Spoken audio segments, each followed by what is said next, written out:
여호수아 3장 1절부터 8절 말씀입니다. 여호수아는 아침 일찍 일어나 모든 이스라엘 자손과 함께 시딤을 떠나 요단 강까지 왔다. 그들은 강을 건너기 전에 그곳에 진을 쳤다. 사흘 뒤에 지휘관들이 진을 두루 다니며 백성에게 명령하였다. 당신들은 레위 사람 제사장들이 주 당신들 하나님의 언약궤를 들어서 매는 것을 보거든 진을 철수하여 제사장들의 뒤를 따르시오.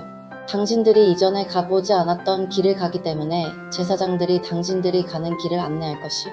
그러나 당신들과 언약궤 사이는 2000보쯤의 거리를 띄우고 그 궤에 가까이 가지 마시오. 여호수아가 백성에게 말하였다. 당신들은 자신을 성결하게 하시오. 주님께서 내일 당신들 가운데서 놀라운 일을 이루실 것입니다. 여호수아가 제사장들에게 언약궤를 메고 백성보다 앞서 건너가라고 명령하자 그들은 언약궤를 메고 백성들 앞에서 나아갔다. 주님께서 여호수아에게 말씀하셨다. 바로 오늘부터 내가 너를 모든 이스라엘 사람이 보는 앞에서 위대한 지도자로 세우고 내가 모세와 함께 있던 것처럼 너와 함께 있다는 사실을 그들이 알게 하겠다. 이제 너는 언약궤를 맨 제사장들에게 요단강이 물가에 이르거든 요단강에 들어가서 서 있으라고 하여라. 네, 샬롬. 오늘도 말씀 앞에 나오신 여러분들을 축복합니다. 오늘 말씀은 약속의 땅으로 들어가는 마지막 관문에서 일어난 사건입니다. 약속의 땅을 앞두고 이스라엘 백성들은 이제 요단강을 건너는 일만을 앞두고 있습니다. 이 요단강을 건너는 날이 되자 1절 이스라엘의 지도자인 여호수아가 가장 아침 일찍 일어나서 이 요단강을 건널 준비를 합니다. 그리고 여호수아를 따라서 백성들이 시딤을 떠나 요단에 이르게 돼요. 요단에서 이들은 3일 동안 요단강을 건널 최종 준비를 합니다. 그리고 2절 요단강을 건널 준비를 위해 이 관리들이 진중을 두루 다니며 백성들에게 이렇게 명령하죠. 너희는 레위 사람 제사장들이 너희 하나님 여호와의 언약궤를 매는 것을 보거든 너희가 있는 곳을 떠나 그 뒤를 따르라. 여러분, 이 말씀은 어떤 의미일까요? 하나님의 임재를 뜻하는 이 언약궤는 늘 레위 지파의 고아 자손들이 어깨에 메어 운반하도록 되어 있습니다.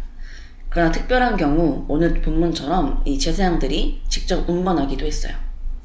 근데 이처럼 이 하나님의 언약궤를 맨 이 레위 지파의 제사장들이 먼저 앞서가고 백성들이 그 뒤를 따르라고 명령한 것은 요단강을 건너는 이 일에 하나님의 인도하심을 따르겠다는 순종의 마음이 담겨 있는 것입니다.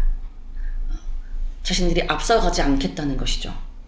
언약궤에 임하시는 하나님의 임재를 따라 그 길로 나아가겠다는 것입니다. 그래서 4절 백성들이 얼마나 언약궤와 떨어져 뒤에 걸어야 하는지를 알려주는데 그 거리가 2000규빗 정도라고 합니다. 규빗은 통상 우리가 손가락 끝에서 팔꿈치까지의 거리 정도로 보는데 이게 한 약 45cm 정도 된다고 해요.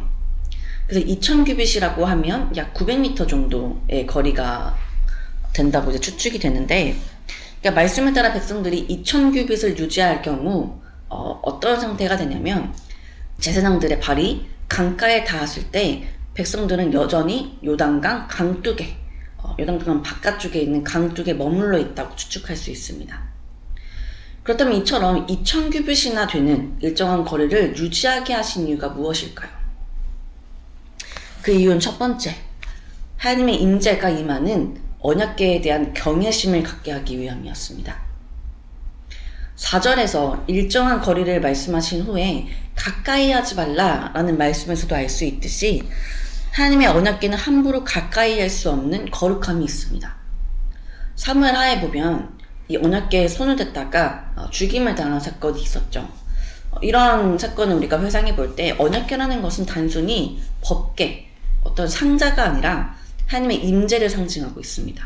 그렇게 함부로 언약궤를 만져서도 가까이에서도 안 된다는 것을 백성들에게 알려주고 있는 것입니다. 두 번째, 또 온 백성이 충분히 언약궤를 바라볼 수 있도록 하기 위함이었습니다. 함부로 가까이 할 수 없는 그 하나님을 향한 경외심을 가지고 멀리서 그 언약궤를 바라보며 하나님의 인도하심을 따라 그 길을 걸으라고 하는 것이죠. 이렇게 일정한 간격을 두고 언약궤를 따라 걸으라고 명령한 여호수아는 5절에서 또 백성에게 이렇게 명령합니다. 너희는 자신을 성결하게 하라. 여호와께서 내일 너희 가운데 기이한 일들을 행하시리라. 여호수아가 이러한 명령을 한 데에는 앞서 나누었던 언약궤의 특성을 통해서도 알 수 있습니다. 지금 이스라엘 백성들은 언약궤, 즉 하나님의 인도하심을 따라 요단강을 건너야 합니다. 그런데 그 하나님은 어떠한 분이십니까? 함부로 가까이 할 수도 만질 수도 없을 만큼 거룩하신 분이십니다. 그렇다면 그런 하나님을 따르는 백성들의 모습도 어떠해야 할까요? 네, 거룩해야겠죠. 그렇게 여호수아는 이스라엘 백성들에게 자신을 성결하게 하라고 말하고 있는 것입니다. 자신을 성결하게 하는 방법은 외적으로 의복을 빤다든지, 아니면 옷을 갈아입는다든지, 목욕을 한다든지, 여인을 멀리한다든지, 이런 여러 가지 방법들이 있을 겁니다. 그러나 지금 이 요단강을 이제 바로 건너야 하는 상황이기 때문에 이러한 준비를 할 시간적 여유가 없다는 것을 고려했을 때 여호수아가 명령한 이 성결은 심령의 성결, 곧 영적 자세를 다시 점검하라는 의미로 해석할 수 있습니다. 그러니까 지금까지 하나님을 따르겠다라고 결단했던 자신들의 결단을 다시 점검해보고 정말로 하나님께 대한 순종이 있는지 자신들의 마음을 점검하라는 것이죠. 이스라엘 백성들이 거룩하신 하나님을 따라 자신들을 성결하게 하며 그의 백성답게 그분을 따를 때 하나님께서는 5절의 말씀과 같이 이스라엘 향한 하나님의 기이한 일들, 곧 지금까지 이스라엘을 출애굽하게 하시고 홍해를 가르시고 또 많은 나라들을 정복하게 하신 것과 같은 놀라운 역사를 행하실 것입니다. 그리고 무엇보다 이 가나안 땅, 약속의 땅을 이스라엘에게 허락하실 것입니다.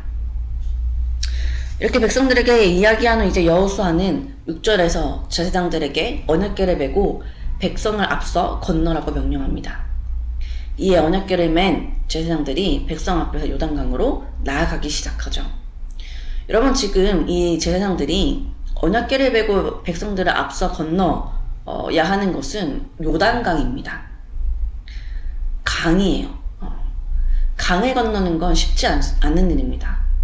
이 넘실대는 요단 강물에 발을 내딛는다는 것은 쉬운 결단이 아닙니다.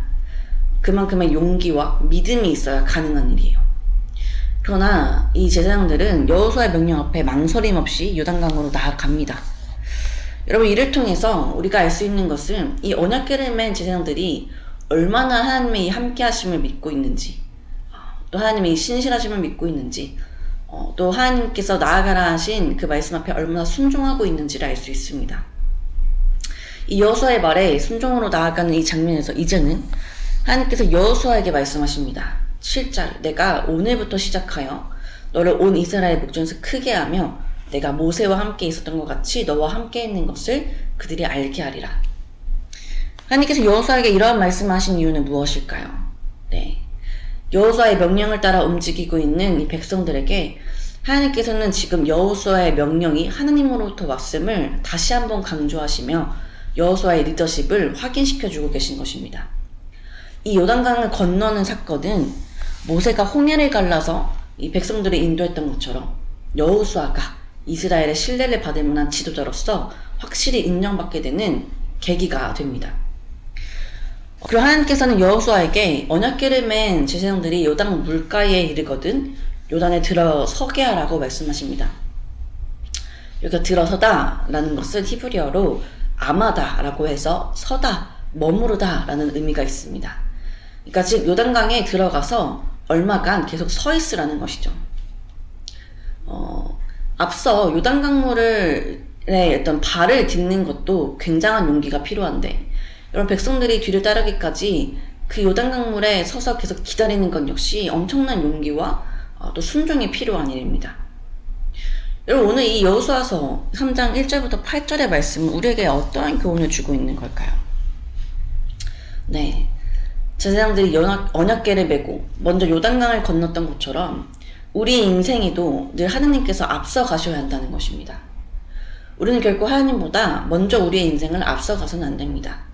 우리 앞에 놓인 요단강과 같은 세상은 결국 우리의 힘으로는 건널 수 없는 곳임을 우리는 기억해야 합니다.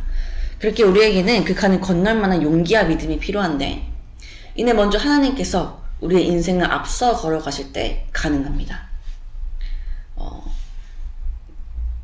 그리고 무엇보다 하나님께서 제사장들을 그리고 여호수아를 격려하셨듯 우리 인생을 격려하시며 또 우리에게 그 인생을 사랑할 만한 용기를 주실 때 가능합니다. 이 제사장들이 아무 어떤 믿음 없이 용기 없이 어떻게 요단강을 건널 수 있었겠어요. 또 여호수아는 어떠한 믿음을 가지고 이 제사장들에게 요단강을 건너라고 명령할 수 있었겠습니까? 여호수아든 또 제사장들이든 하나님께서 주신 용기와 믿음, 또 그 순종의 그런 마음을 주셨기 때문에 이 요단강을 그렇게 믿음으로 갈 수 있었던 것입니다. 그렇게 우리도 우리의 인생을 살아갈 때 하나님께서 주신 이러한 믿음과 용기를 의지해야 합니다. 그리고 무엇보다 하나님께서 앞서가시는 그 길을 우리는 따라야 합니다. 사랑하는 여러분, 여러분들은 여러분들의 삶을 어떻게 살아가고 계십니까? 하나님과 함께 나아가고 계십니까? 혼자 나아가고 계십니까? 우리가 혼자 나아간다면 우리는 곧 우리의 한계에 부딪히게 될 것입니다. 우리의 용기가 사라지고 우리의 믿음이 사라지고 우리의 순종이 사라지는 그런 경험들을 하게 될 거예요. 그러나 하나님과 함께 나아간다면 하나님께서 허락하시는 믿음과 용기를 통해 요단강을 건너고도 남을 가나안 땅을 정복하게 될 만한 그런 한계 없는 하나님의 능력을 보게 될 것입니다. 이런 하나님의 기이한 역사를 경험하기 위해 날마다 하나님의 뒤를 따라 걷는 우리가 되기를 소망합니다. 그리고 이 일을 위해 무엇보다 하나님의 백성으로 날마다 우리의 삶을 성결하게 하며 하나님의 역사하심을 온 삶으로 경험하는 우리가 되었으면 좋겠습니다. 함께 기도합시다. 하나님, 오늘도 말씀으로 하루 시작하게 하시니 감사드립니다.